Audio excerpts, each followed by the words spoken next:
안녕하세요. ISMSP 윈 김창중 기술사입니다. 기업이 처음에 이제 스타트업으로 성장을 하고, 그리고 이제 중소기업, 중견기업, 대기업으로 성장하는 과정에서 기업이 커지면 어떤 변화가 있을까에 대해서 한번 정리를 해 보았습니다.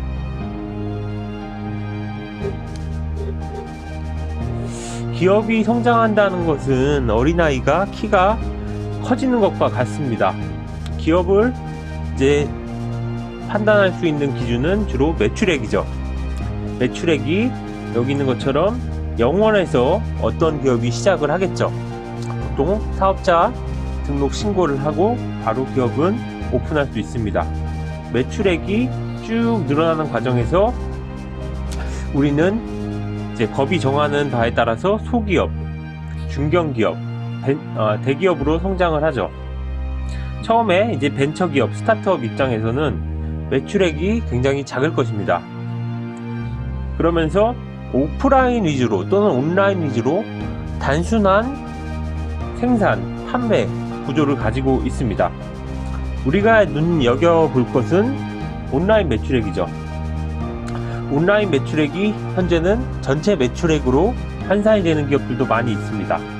우리는 다들 아시겠지만 온라인 매출액, 즉 정보통신 서비스 부문 매출액이 100억 원인 경우 ISMS 인증 의무 대상자가 됩니다. 물론 소기업도 ISMS 인증 의무 대상자가 되기도 하고요. 대기업인데도 의무 대상자가 되지 않기도 합니다. 중견기업을 거쳐서 이제 매출액이 1000억 원 이상의 대기업으로 성장을 할 것입니다. 그러면 기업이 커지면 어떤 변화가 있을까? 조직, 적용 법, 정보보호, 업무 순으로 한번 살펴보겠습니다. 먼저 조직 변화인데요.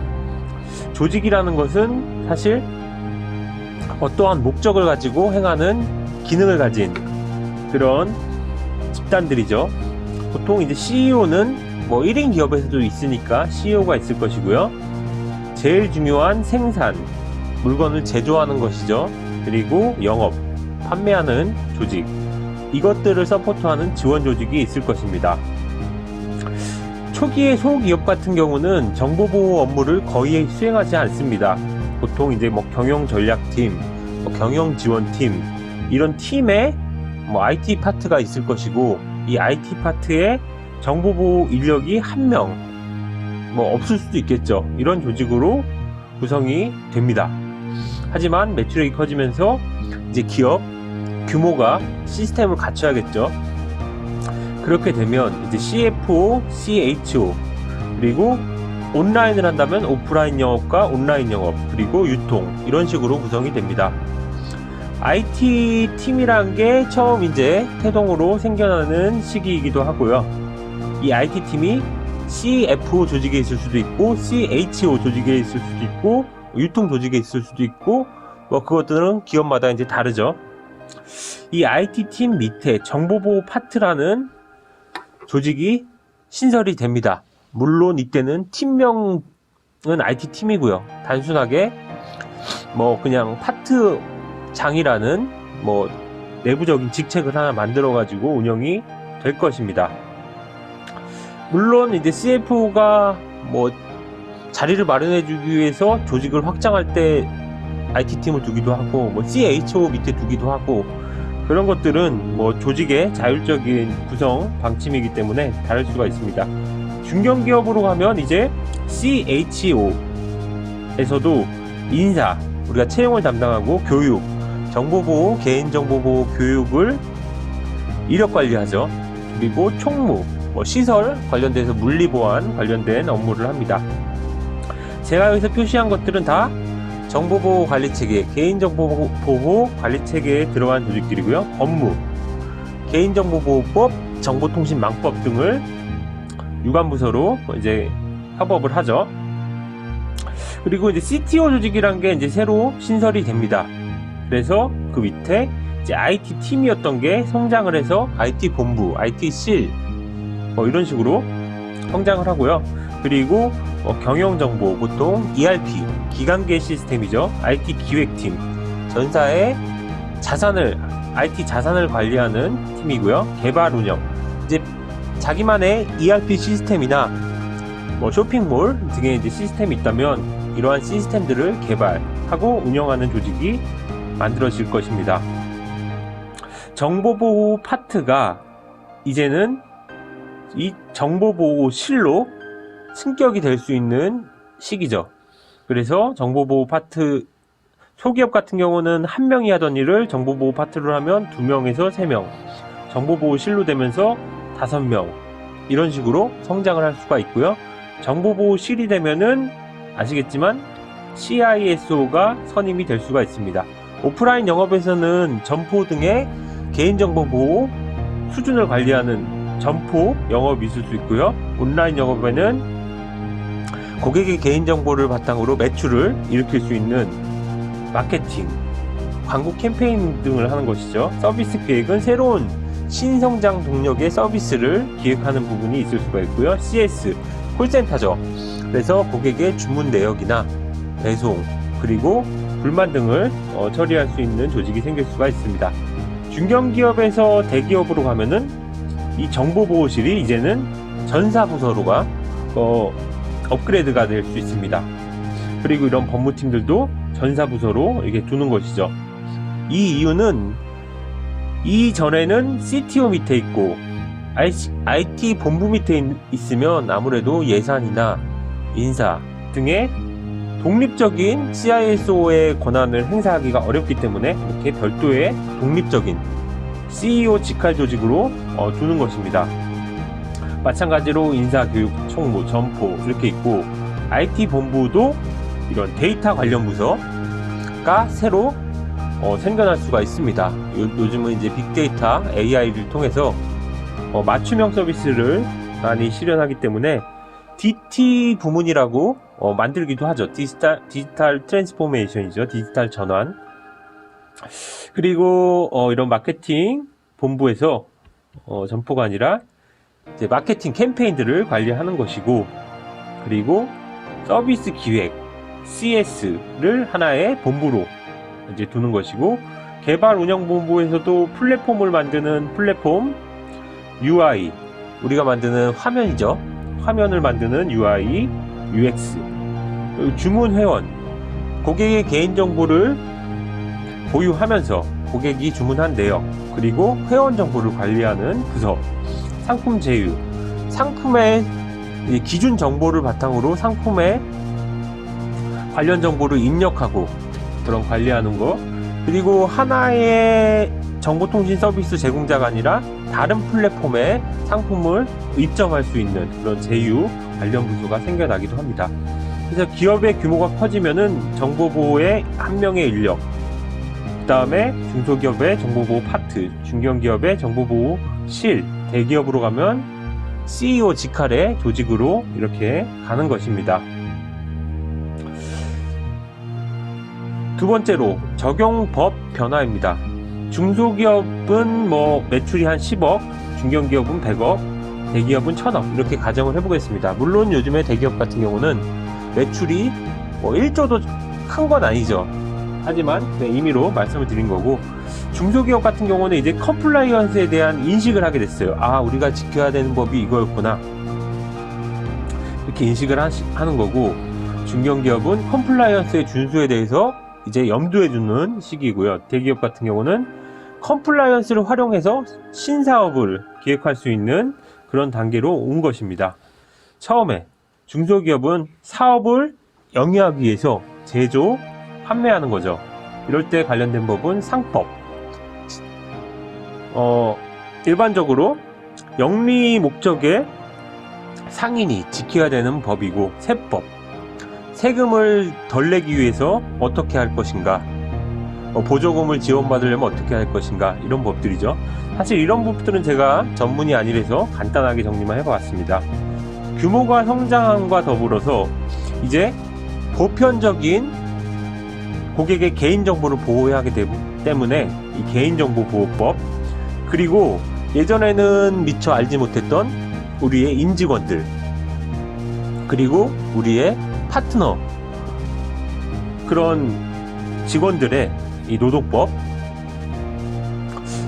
이제 관심을 갖게 되고요. 중견기업으로 가면서 온라인으로 확장한다든지 규모가 확장되면 이제 온라인 전자상거래법에서 이제 소비자 보호에 관한 컴플라이언스를 준수해야 되고요. 방문 판매법, 판매를 하는 사업을 영위한다 했을 때 지켜야 되는 법들, 통신비밀보호법, 우리가 전화 상담을 했을 때 그 정보들에 대해서 보호를 해야 되는 법들을 지켜야 되고, 전자문서 및 전자거래기본법, 우리가 사용하는 모든 문서들이 요즘에는 온라인이기 때문에 전자문서 와 전자거래를 또 준수해야 되는 법들이 생겨나겠죠. 그리고 대기업으로 가면 이제 온라인, 오프라인 확장과 더불어서 새로운 서비스를 많이 기획을 하게 되죠. 그래서 위치정보법, 위치정보 사업자나 위치 기반 서비스 사업자가 되면 이제 LBS, 로케이션 베이스드 서비스를 시스템을 만들기 위해서 위치정보법을 또 알아봐야 되는 겁니다. 그리고 전자금융거래법, 우리가 이 전자상거래법에서 통신판매업자나 통신판매 중개업자, 통신판매업자는 본인의 상품을 직매해서 파는 거고, 통신판매 중개업자는 다른 2.4의 상품을 법적인 책임 없이 중개해주는 업인데요. 이러한 업들을 하려면 우리가 알다시피 페이먼트 게이트웨이, PG사, 벤사가 필요하잖아요. 이러한 사업을 영위하기 위해서는 전자금융거래법을 또 알아봐야겠죠. 그리고 신용정보법, 요즘에는 개인 신용정보, 마이데이터라는 사업을 들어보셨는지 모르겠는데, 이런 신용정보를 바탕으로 우리 네이버에서도 자산 확인을 하면 계좌, 은행계좌, 증권계좌, 보험계좌 등등의 금융, 보험, 증권사로부터 정보가 수집이 되잖아요. 그런 정보를 활용할 수 있게 해주는 법들이 이렇게 됩니다. 그래서 제가 사실 법률가는 아니기 때문에 자세한 건 모르지만 정보보호 업무를 이제 하다 보니까 제가 이제 중견기업, 대기업으로 가면서부터 이러한 법들을 이제 찾아보고 준수를 하는 것을 조언을 해야 되는 그런 입장으로 좀 변화가 되는 것 같습니다. 맨 처음에 시작할 때는 개인정보보호법이었는데 점점 커버리지가 확장되는 것 같습니다. 그리고 마지막으로 정보보호 업무 변화, 우리가 조직이 확장이 되고 기업이 성장하다 보면 정보보호 조직이 생겨날 것입니다. 이 정보보호 조직에서도 CEO가 바라는 점이 다를 수가 있습니다. 중소기업 같은 경우는 도둑방어, 훔쳐가지마,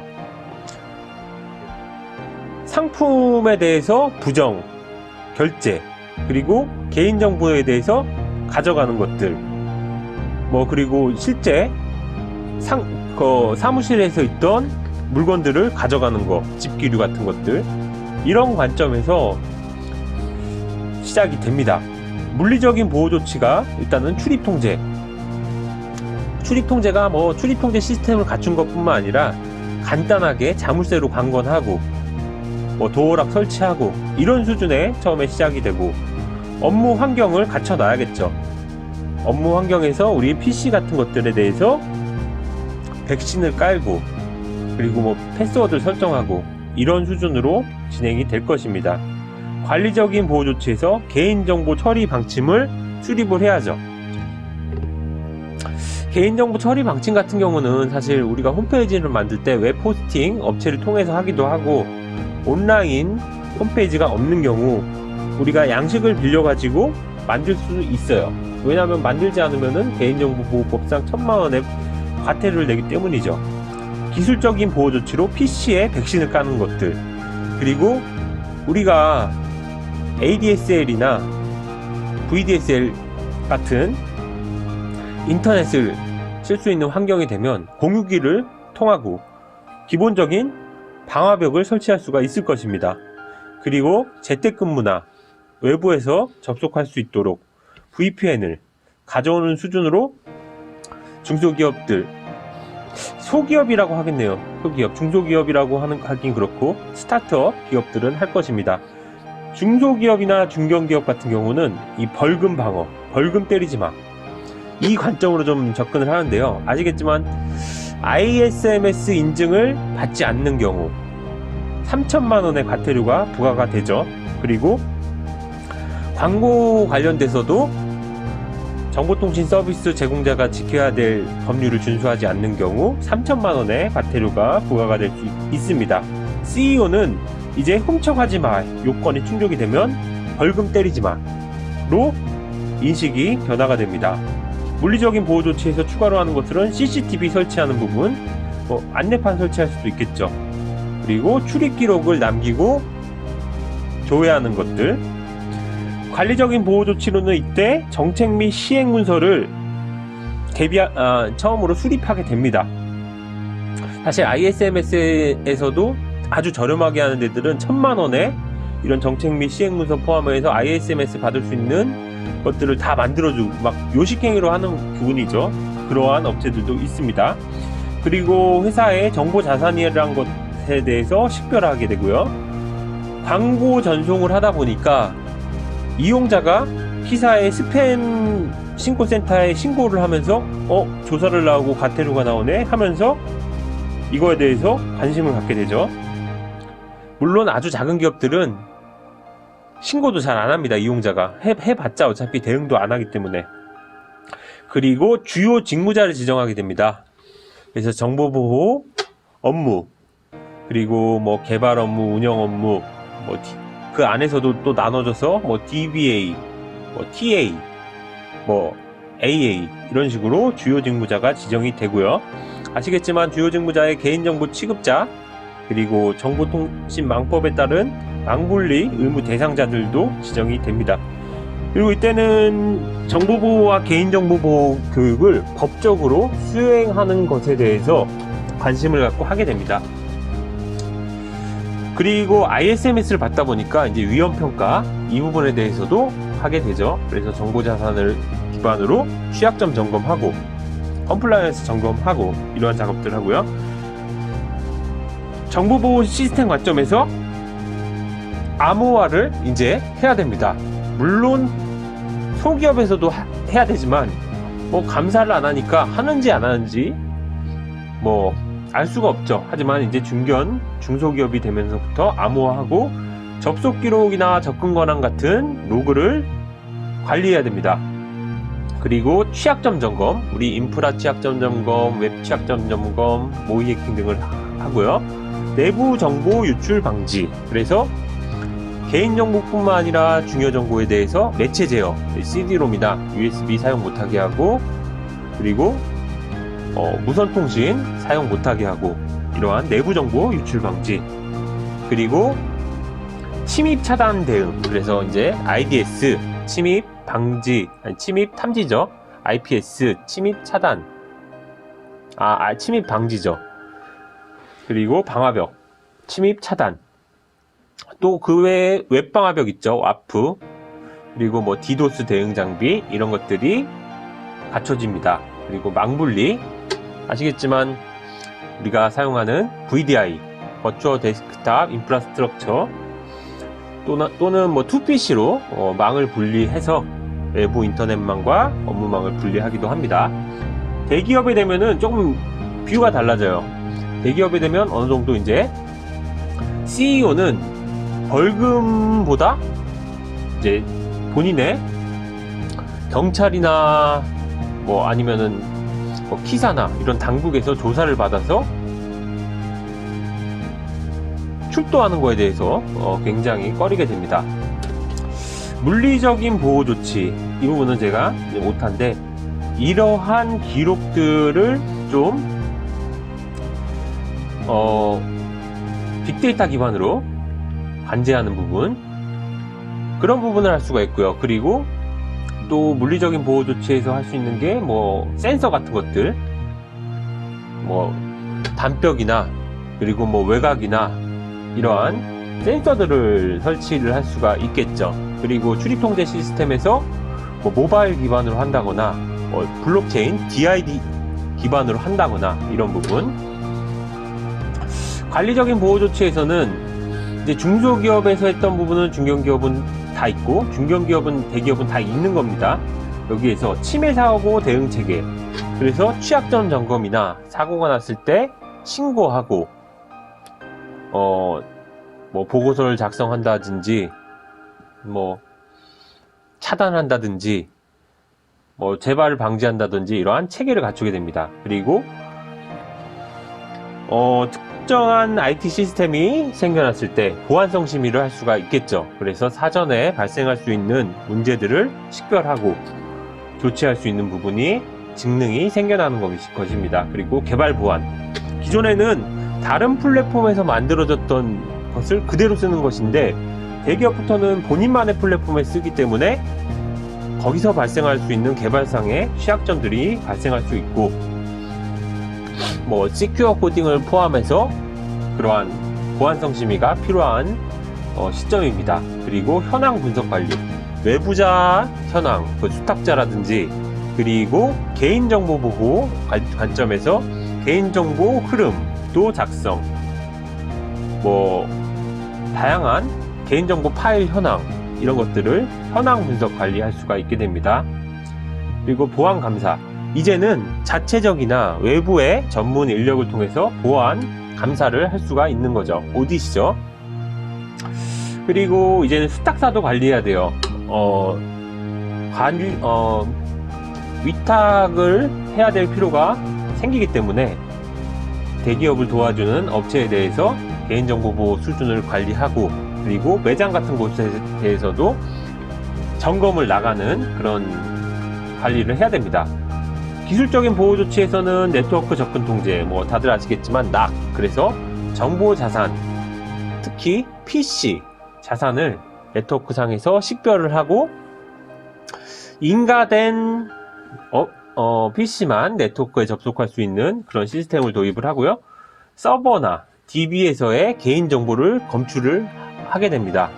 그래서 암호화가 안 되어 있는 부분은 암호화를 하고, 불필요한 개인정보 파일 등은 삭제를 하고, 이러한 작업을 하고요. ISMS 포탈, 정보보호 포탈에서 정책 및 시행문서를 업로드하기도 하고, ISMS의 정책을 ISMS 상에서의 증적 관리, 프로세스 관리, 그리고 정보보호, 예외 권한 시스템, 결제 상신, 승인, 이력 관리 등을 할 수가 있는 것입니다. 이상행위 탐지 분석을 하게 됩니다. 그래서 개인정보 처리자가 운영하는 개인정보 처리 시스템의 개인정보 취급자에 대해서 이상행위를 하고 있는지, 예를 들어서 야간에 개인정보를 USB에 담았다든지, 아니면 불필요한 업무 사이트에 접속해서 파일을 업로드 했다든지, 이러한 이상행위를 탐지 분석할 수 있는 것입니다. 그리고 APT 대응, 요즘에는 악성 코드들 중에 APT 관련된 공격이 있습니다. 예를 들어서 랜섬웨어라든가, 그리고 트로이의 목마나 이런 바이러스 등을 통해서 이 APT, 지능형 지속 공격을 할 수가 있는 것입니다. 이러한 대응 장비를 마련할 수 있고요. 빅데이터 기반 보안 방제, 그래서 SIEM이라고 Security Information Event Management 시스템이죠. 그래서 다양한 네트워크 보안 장비, 엔드포인트 보안 장비에서의 로그를 상관 분석을 해서 위험성을 찾아내고 사전에 대응할 수 있는 그러한 업무로 변화하게 됩니다. 그래서 기업이 성장을 하면서 조직, 그리고 법 적용, 정보보호, 업무 변화에 대해서 알아보았습니다. 감사합니다.